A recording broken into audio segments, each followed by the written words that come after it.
2025 November 21 തിയേറ്ററുകളിൽ എത്തിയ രണ്ട് ചിത്രങ്ങളാണ് ദിൻജിത്ത് അയ്യത്താൻ സംവിധാനം ചെയ്ത എക്കോയും ജയൻ നമ്പ്യാർ സംവിധാനം ചെയ്ത വിലായത്ത് ബുദ്ധയും. റിലീസ് ചെയ്ത് ഒരാഴ്ചക്കുള്ളില് ബോക്സ് ഓഫീസ് വിന്നര് ആരാണെന്ന് നോക്കാം.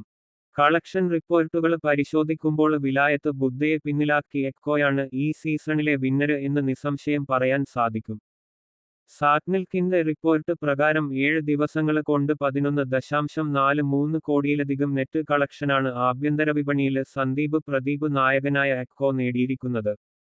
അതേ ദിവസം റിലീസ് ചെയ്ത പൃഥ്വിരാജ് സുകുമാരൻ ചിത്രം ബോക്സ് ഓഫീസിൽ തകരുന്ന നിലയിലാണുള്ളതെന്നാണ് സാറ്റ്നിൽക്കിന്റെ കളക്ഷൻ റിപ്പോർട്ട് സൂചിപ്പിക്കുന്നത്. 7 ദിവസത്തിനുള്ളിൽ വിലായത്ത് ബുദ്ധയുടെ ആഭ്യന്തര കളക്ഷൻ 4.60 കോടി രൂപ മാത്രമാണ്. ദിൻജിത്ത് അയ്യത്തന്റെ അനിമൽ ട്രൈലോജിയുടെ മൂന്നാം ഭാഗമായ എക്കോ മികച്ച പ്രേക്ഷക പിന്തുണയോടെ തിയേറ്ററുകളില് കുതിക്കുകയാണ്.